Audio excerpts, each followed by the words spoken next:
प्रिय मित्रों, बहुत सी बार मनुष्य समझते हैं कि परमेश्वर हमें बिगाड़ने के लिए हमें दंड देता है, या हमारे जीवन में कष्ट केवल इसलिए आते हैं कि परमेश्वर हमें परेशान करना चाहता है।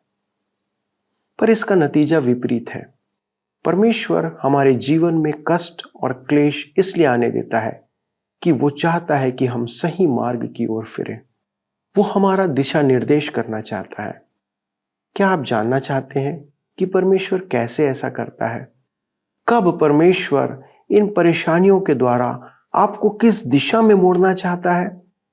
दोस्तों, ये अध्ययन आपकी सहायता करेगा कि आप इन बातों को जानें, और आपके जीवन के लिए ये एक बहुत महत्वपूर्ण जानकारी है। तो आइए मेरे साथ इस अध्ययन में शामिल हो जाइए और जानिए कि परमेश्वर आपसे क्या चाहता है और क्यों इन परेशानियों के बीच में वो आपको किस दिशा में ले जाना चाहता है। आइए मेरे साथ इस अध्ययन में शामिल हो जाइए।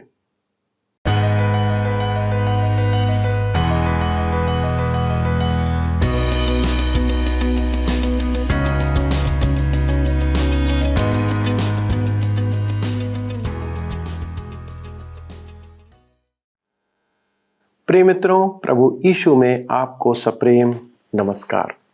मैं आशा करता हूं कि आप सभी भले चंगे हैं और परमेश्वर के वचन से सीखने के लिए तैयार हैं। आप हमारे साथ यिर्मयाह नबी के अध्ययन में जुड़े हुए हैं, जिसका प्रसारण TWR के द्वारा किया जा रहा है, और मैं पुनः इस कार्यक्रम में आपका स्वागत करता हूं। दोस्तों, हम एक कुम्हार के घर पर जाकर परमेश्वर के वचन को सीख रहे थे। परमेश्वर एक कुम्हार के द्वारा अपनी बातों को सिखा रहा है। आपको शायद विश्वास ना हो, पर वह उस कुम्हार से बढ़कर अपनी कृति से प्रेम करता है, जो आप और मैं हैं। दोस्तों, हम टूटी हुई दशा में उसके हाथों में हैं और वह हमें सुधारना चाहता है। आज मिट्टी के लिए आवश्यक है कि वह नरम और आकार दिए जाने के लिए तैयार हो।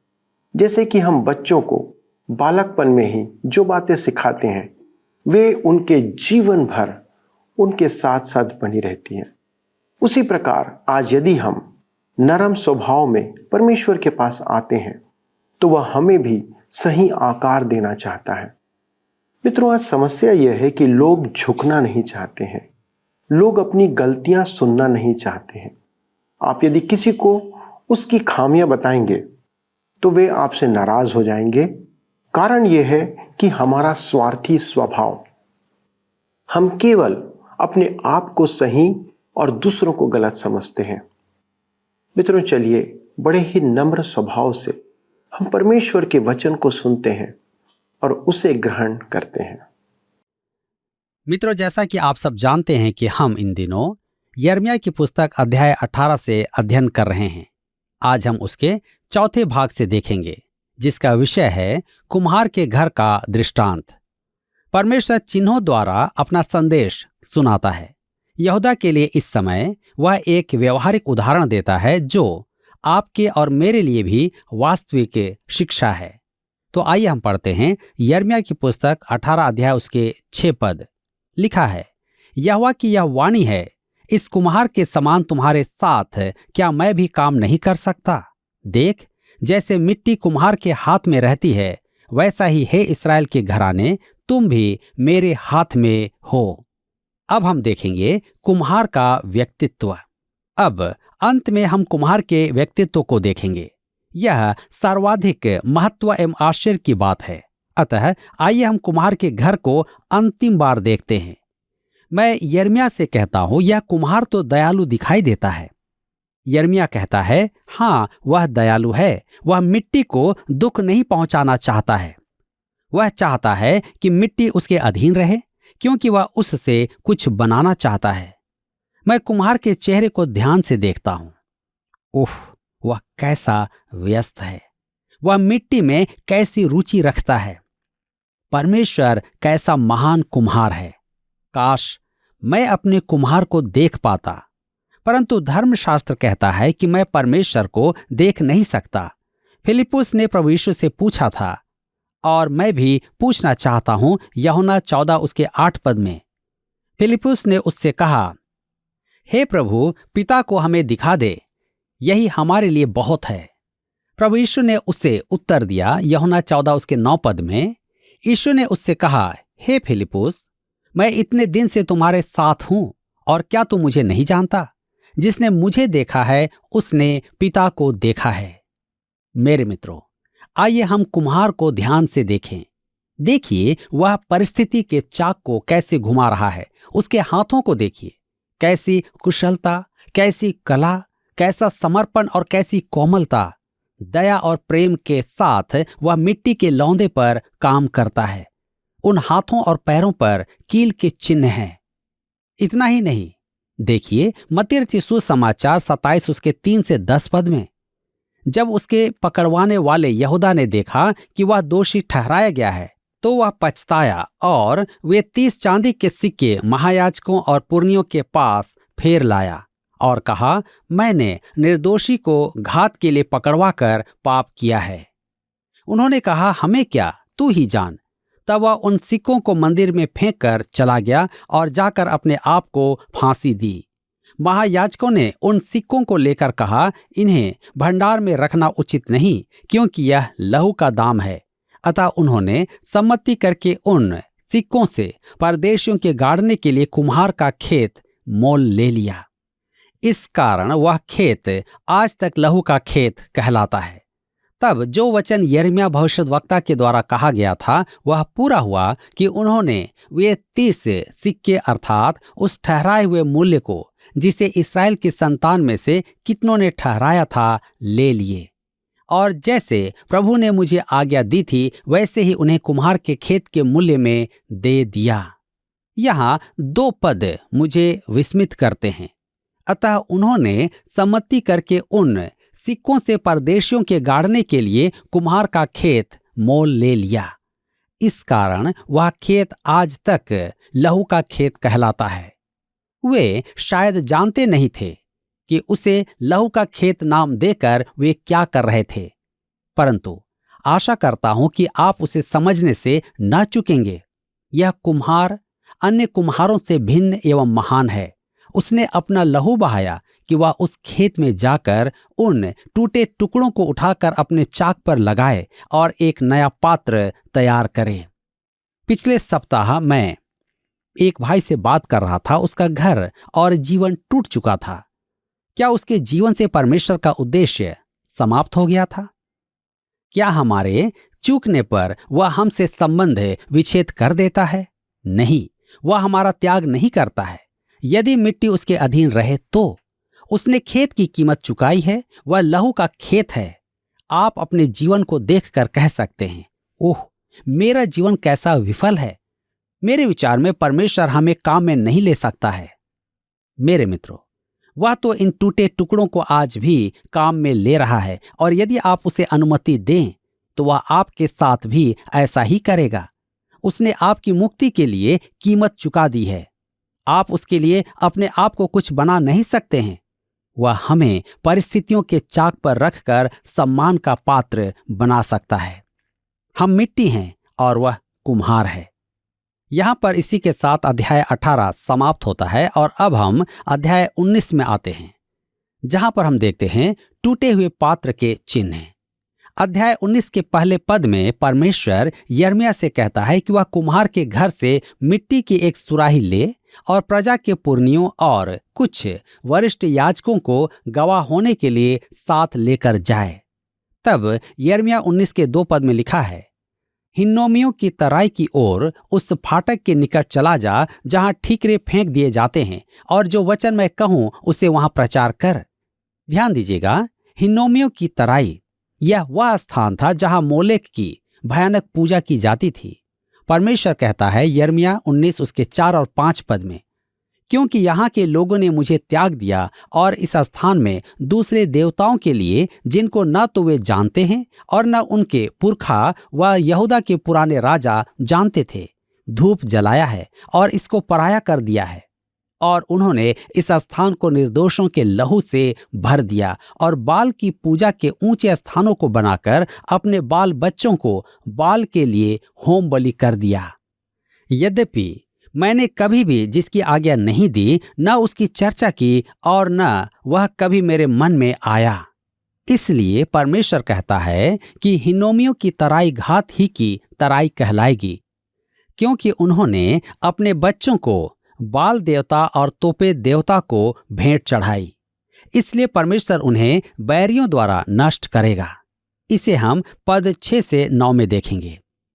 यरूशलेम की प्रजा पर यह भयानक दंड की घोषणा करने के बाद परमेश्वर ने यिर्मयाह से कहा कि वह इन गवाहों को देखते हुए सुराही तोड़ दे।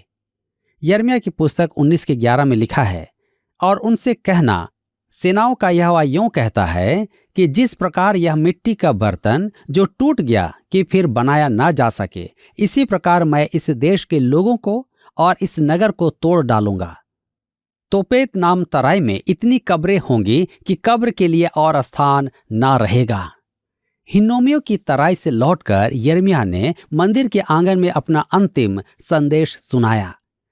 यिर्मयाह 19:15 में लिखा है, इस्राएल का परमेश्वर सेनाओं का यहोवा यूं कहता है, देखो, सब गांव समेत इस नगर पर वह सारी विपत्ति डालना चाहता हूं जो मैंने इस पर लाने को कहा है, क्योंकि उन्होंने हठ करके मेरे वचन को नहीं माना है। उसने उन्हें चेतावनी दी, उसने उनसे निवेदन किया और विनती की, परंतु उनके मन नहीं बदले। मिट्टी ने कुम्हार का लंबा विरोध किया। शीघ्र ही बैरी आकर देश को टुकड़े टुकड़े कर देगा। आइए हम आगे बढ़ते हुए अध्याय 20 में आते हैं, जिसका विषय है सिदकिय्याह के राज्यकाल में यिर्मयाह की भविष्यवाणी और सताओ। हिन्नोमियों की तराई में सुराही तोड़ने के बाद यिर्मयाह ने यहूदावासियों को बंधुआई में ले जाए जाने की भविष्यवाणी की। योशिय्याह राजा एक भला राजा था। उसके मरणोपरांत यहोआहाज, यहोयाकीम और सिदकिय्याह राजा हुए। इस समय यहूदा का अंतिम राजा यहोयाकीम राजगद्दी पर बैठा था। वह यहूदा के सब राजाओं से अधिक दुर्बल और दुष्ट राजा था। इसी के राज्य में यिर्मयाह द्वारा भविष्यवाणी की गई और बेबीलोन की बंधुआई स्वीकार हुई। अब हम यिर्मयाह की सेवा और उसके जीवन में परिवर्तन देखेंगे। परमेश्वर का वचन सुनाते समय वह हठी और कठोर था, परंतु व्यक्तिगत रूप से वह कोमल हृदय का मनुष्य था। उसके मित्र योशिय्याह राजा की मृत्यु पर यिर्मयाह आंसू बहाकर रोया था। योशिय्याह के अनुगामी तीनों राजाओं ने यिर्मयाह की सेवा को स्वीकार नहीं किया था। उन्होंने उसे तुच्छ जाना और उसके संदेश को अनसुना किया, परंतु वह व्यक्तिगत रूप से सताया नहीं गया था। अध्याय 20 में हम देखेंगे कि यिर्मयाह को पहली बार सताया जा रहा है। यिर्मयाह 20 उसके 1 और 2 पद में लिखा है, जब यिर्मयाह यह भविष्यवाणी कर रहा था, तब इमेर का पुत्र पशहूर ने, जो याजक और यहोवा के भवन का प्रधान रखवाला था, वह सब सुना। तब पशहूर ने यिर्मयाह भविष्यद्वक्ता को मारा और उसे उस काठ में जकड़ दिया जो यहोवा के भवन के ऊपर बिन्यामीन के फाटक के पास है। ध्यान दीजिए, सताव का आरंभ कहां से होता है? धर्म तंत्र से। आज परमेश्वर के वचन की हानि और बाधा मुक्त विचारक और संगठित कलीसिया से उत्पन्न होती है, क्योंकि वे परमेश्वर के वचन को त्याग चुके हैं।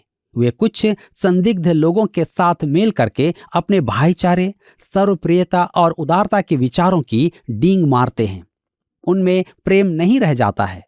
परमेश्वर के वचन का विरोध शराब के व्यवसाय या राजनीतिक दलों से कहीं अधिक संगठित कलीसिया की ओर से होता है। यिर्मयाह का सताव धर्मतंत्र से आरंभ हुआ था।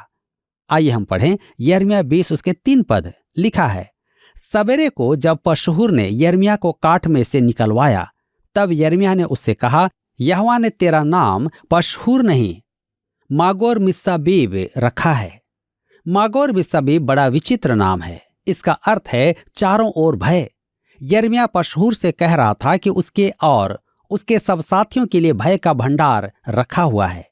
यिर्मयाह 20 के 4 में लिखा है, क्योंकि यहोवा ने यूं कहा है, देख, मैं तुझे तेरे लिए और तेरे सब मित्रों के लिए भी भय का कारण ठहराऊंगा। वे अपने शत्रुओं की तलवार से तेरे देखते ही वध किए जाएंगे। मैं सब यहूदियों को बेबीलोन के राजा के वश में कर दूंगा। वह उनको बंदी बनाकर बेबीलोन में ले जाएगा और तलवार से मार डालेगा। मेरे प्रियो, इस भविष्यवाणी के विषय में यिर्मयाह बार बार दोहराता है, दक्षिण राज्य यहूदा दासत्व में जाएगा, उसे रोकने वाला कोई नहीं होगा। परमेश्वर ने तो यहां तक कह दिया था कि यदि मूसा और शामुएल भी होते तो भी उनका बचना संभव नहीं था। अब बहुत देर हो चुकी है, वे परमेश्वर से बहुत दूर जा चुके हैं, जैसा कि वर्तमान राज्य और उसके अग्रगामी 2 राजाओं ने अपने कर्मों से प्रकट किया है। हमें देखना यह है कि यिर्मयाह के साथ क्या हुआ था। उसे तुच्छ जाना गया और उसकी उपेक्षा की गई थी, परंतु अब तक उसे शारीरिक कष्ट नहीं दिया गया था, परंतु अब उसे कष्ट दिया जा रहा था और साथ ही परमेश्वर का संदेश उसे हार्दिक कष्ट पहुंचा रहा था। अतः उसने परमेश्वर को अपना त्याग पत्र देने का निश्चय किया। अब आपकी भावनाएं इस भविष्यद्वक्ता के लिए उमड़ पड़ती हैं। वह वर्तमान परिस्थितियों के प्रति उदासीन नहीं था, उसे गहरी चोट पहुंच रही थी, अतः उसका बल टूट रहा था। मेरे विचार में तो उसे मानसिक आघात होने वाला था। यिर्मयाह 20:9 में लिखा है, यदि मैं कहूं मैं उसकी चर्चा न करूंगा, न उसके नाम से बोलूंगा, तो मेरे हृदय की ऐसी दशा होगी मानो मेरी हड्डियों में धधकती हुई आग हो, और मैं अपने को रोकते रोकते थक गया, पर मुझसे रहा नहीं जाता। मेरे मित्रों, यिर्मयाह के कहने का अर्थ था कि इस संदेश से मेरे दिल को चोट पहुंच रही है और मेरा प्रतिफल धर्मगुरुओं की ओर से सताव तथा जनता की उपेक्षा है। अतः मैं त्याग पत्र दे रहा हूं। परंतु जब वह त्याग पत्र देना चाहता था, तब उसे अनुभूति हुई कि परमेश्वर का वचन उसकी हड्डियों में आग के समान है। उसने कहा, मुझे बोलना ही होगा, मैं चुप रहकर सहन नहीं कर सकता। प्रचार करने की ऐसी अधीरता परमेश्वर के वचन के प्रचारक में होनी चाहिए। आपको कैसा लगता है? क्या आपकी सेवा मात्र एक व्यवसाय है या आपका मन उसमें लगा हुआ है? यदि आपको परमेश्वर के वचन से प्रेम है और आप दिल से उसका प्रसारण करना चाहते हैं, तो अवसर और सौभाग्य न मिलने के कारण आपको बहुत कष्ट होगा, जब तक कि परमेश्वर का वचन आपके लिए अर्थ न रखता हो। तब तक मेरे विचार में आपको प्रचार कार्य में प्रवेश नहीं करना चाहिए। आप यिर्मयाह के मन के संघर्ष को समझ रहे हैं। वह पुराने नियम के ईश्वर भक्तों के स्वभाव में सहभागी होता है। वह योना के समान, अय्यूब के समान, एलिय्याह के समान प्रतिक्रिया प्रदर्शन करता है। वह एक पुराना गीत गाना आरंभ करता है जिससे उसे कोई लाभ नहीं। वह धार्मिक विषाद था, मेरा जन्म क्यों हुआ।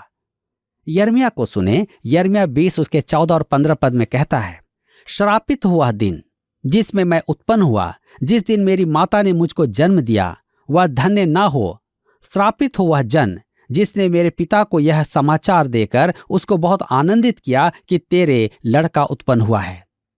क्या यिर्मयाह स्वयं से घृणा करता था और कामना करता था कि उसका जन्म ही नहीं हुआ होता तो अच्छा था? यिर्मयाह 20:18 में लिखा है, मैं क्यों उत्पात और शोक भोगने के लिए जन्मा, और कि अपने जीवन में परिश्रम और दुख देखूं और अपने दिन नामधराई में व्यतीत करूं। देखिए, यह एक पुरानी कहानी है। मेरा जन्म ही क्यों हुआ था? एलिय्याह एक झाऊ के पेड़ के नीचे बैठकर कह रहा था, मुझे मरने दे। देखें, पहले राजाओं की पुस्तक 19:4 में अय्यूब मरना चाहता था और अपने जन्म के दिन को कोस रहा था। योना नबी भी निराश होकर मरना चाहता था। मरने की कामना करना महामूर्खता है। मेरे मित्रों, आपका जन्म तो हो चुका है और अब आप इस विषय में कुछ नहीं कर सकते। आप कामना कर सकते हैं, परंतु कामना करने से आप मरेंगे नहीं। आज तक कोई भी जन कामना करके मरा नहीं है। यिर्मयाह बहुत निराश है। आपके मन में उसे आलिंगन करने, शाबाशी देने और प्रोत्साहित करने की प्रबल इच्छा होगी। वह अत्यधिक निराश है, परंतु वह फिर भी परमेश्वर का वचन सुनाना चाहता है। मेरे मित्रों, अध्याय 21 से 29 में राजा सिदकिय्याह के राज्यकाल में उद्घोषित यिर्मयाह की भविष्यवाणियां हैं। सिदकिय्याह यहूदा का अंतिम राजा था और हम यरूशलेम के नष्ट किए जाने तथा उनके बंधुआई में जाने तक पढ़ेंगे। अध्याय 21 और 22 में दिया गया है, यिर्मयाह के संदेश से अधिक कठोर अन्य कोई भविष्यवाणी का संदेश नहीं है। तो आइए हम आगे बढ़ते हुए अध्याय 21 में आते हैं। यहां पर हम देखेंगे नबूकदनेस्सर के बारे में सिदकिय्याह राजा को यिर्मयाह का उत्तर। यिर्मयाह 21 उसके 1 और 2 पद में लिखा है, यह वचन यहोवा की ओर से यिर्मयाह के पास उस समय पहुंचा जब सिदकिय्याह राजा ने उसके पास मल्किय्याह के पुत्र पशहूर और मासेयाह याजक के पुत्र सपन्याह के हाथ से यह कहला भेजा, हमारे लिए यहोवा से पूछ, क्योंकि बेबीलोन का राजा नबूकदनेस्सर हमारे विरुद्ध युद्ध कर रहा है। कदाचित यहोवा हमसे अपने सब आश्चर्य कर्मों के अनुसार ऐसा व्यवहार करे कि वह हमारे पास से चला जाए। मेरे मित्रों, यह बड़ी रोचक बात है कि परेशानी में पड़ जाने पर सिदकिय्याह ने पशहूर और उसके दल अर्थात धर्मतंत्र की अपेक्षा परमेश्वर के वचन के प्रचारक के पास जाना उचित समझा। आज मुक्त विचारकों में से अधिकांश मनुष्य टीवी और रेडियो पर बाइबल प्रसारण सुनते हैं। वे सोचते हैं कि वे इन बातों को संयोजित कर सकते हैं। मेरे प्रियो, जब आप समस्याओं से घिर जाएं, तो परमेश्वर के वचन की अपेक्षा आपको कहीं भी संतोष प्राप्त नहीं होगा। सिदकिय्याह यिर्मयाह के पास आता है, परंतु उसे वहां शांति प्राप्त नहीं होती है। यिर्मयाह उसे बताता है कि नबूकदनेस्सर विनाश करने को आ रहा है और जब तक वे लोग परमेश्वर की ओर न फिरें कुछ नहीं होगा। यिर्मयाह उसकी अच्छी खबर लेता है।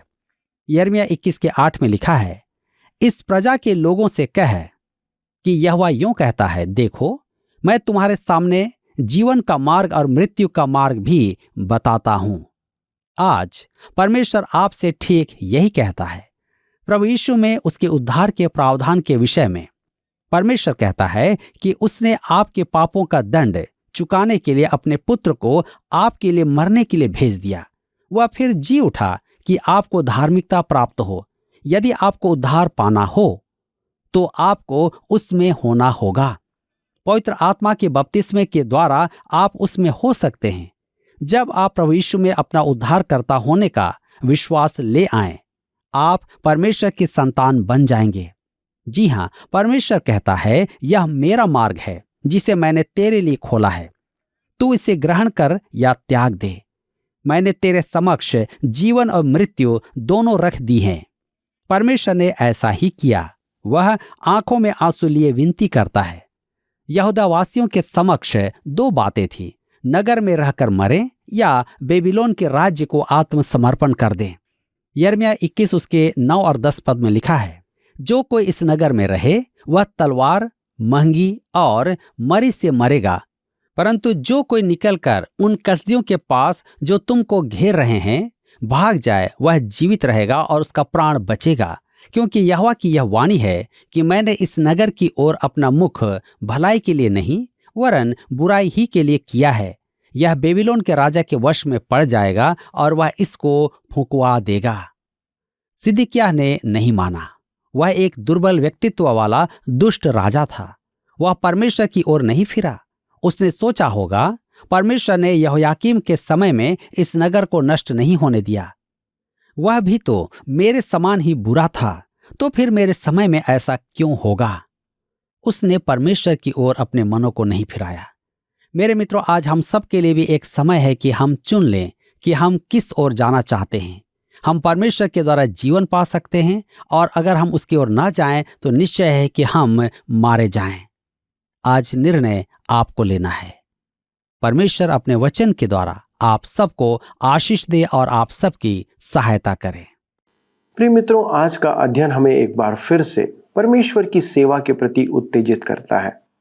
आपने यिर्मयाह के जीवन को देखा, किस प्रकार उस पर दोहरा दबाव था। एक तरफ परमेश्वर का वचन, दूसरी तरफ लोगों का तिरस्कार, शारीरिक कष्ट, इन सबों के बीच वह फंसा हुआ था। मित्रों, परमेश्वर की सेवा करना ऐसा ही है।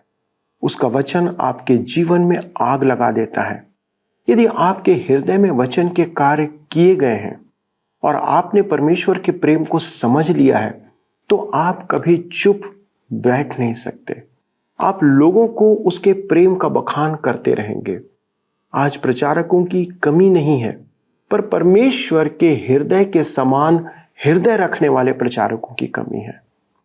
निराशा में यिर्मयाह सेवा का त्याग करना चाहता था, पर फिर भी वह ऐसा नहीं कर पाता है क्योंकि परमेश्वर का वचन उसके हृदय में जल रहा था और उसकी हड्डियों को पिघला रहा था। दूसरी तरफ अपने लोगों की बंधुआई में जाने की बातों से वह परेशान और निराश था। अपने लोगों के लिए उसका प्रेम परमेश्वर के समान था। मित्रों, परमेश्वर का प्रेम ऐसा ही है। आप भले ही उससे नफरत करें, उसकी बात ना माने, पर वह आपसे प्रेम करता रहता है, जैसा कि यशायाह और यिर्मयाह के जीवन में आप देख सकते हैं। परमेश्वर का दंड हमारे लिए सुधार का काम करता है, ना कि बिगाड़ने का। मित्रों, यदि आज आप टूटी हुई दशा में हैं, तो परमेश्वर उसी प्रेम के द्वारा आपको फिर से जोड़ना चाहता है। बस आपको उसके पास नम्र और दीन बनकर आना है, बाकी वह सब कुछ ठीक कर देगा। क्या आप उसके पास आना चाहते हैं? क्या आप उसकी सेवा करना चाहते हैं? आज भी आपके लिए मार्ग खुला हुआ है। आइए हम परमेश्वर के पास चलें और उससे प्रार्थना करें।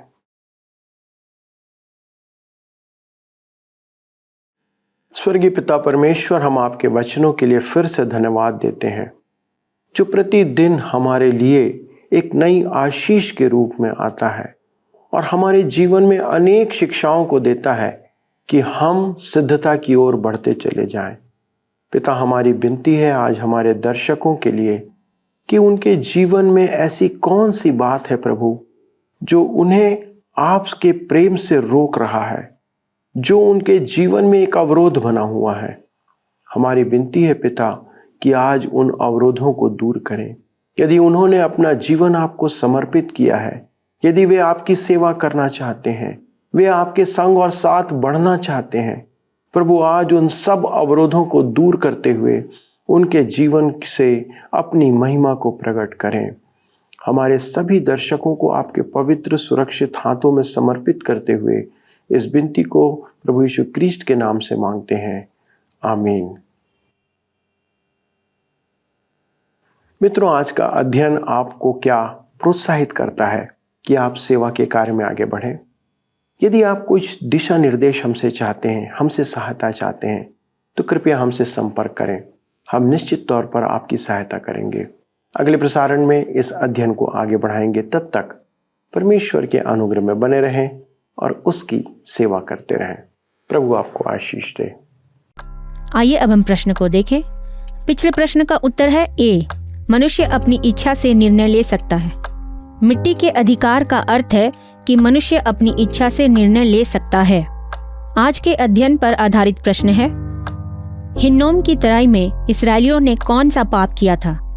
ए, परमेश्वर का इनकार, बी, बाल की आराधना, सी, परमेश्वर पर अविश्वास, डी, बच्चों को बाल और तोपेत के लिए होम किया था। मित्रों, इस प्रश्न का उत्तर हमें कल सुबह 6 बजे से पहले विकल्प ए, बी, सी या डी के साथ अपना नाम, पता, स्थान के साथ 9651433397 पर SMS या WhatsApp करें।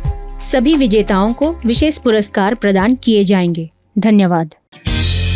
क्या आपको यह कार्यक्रम पसंद आया? अभी हमें एक मिस कॉल करें और आप अगले विजेता हो सकते हैं।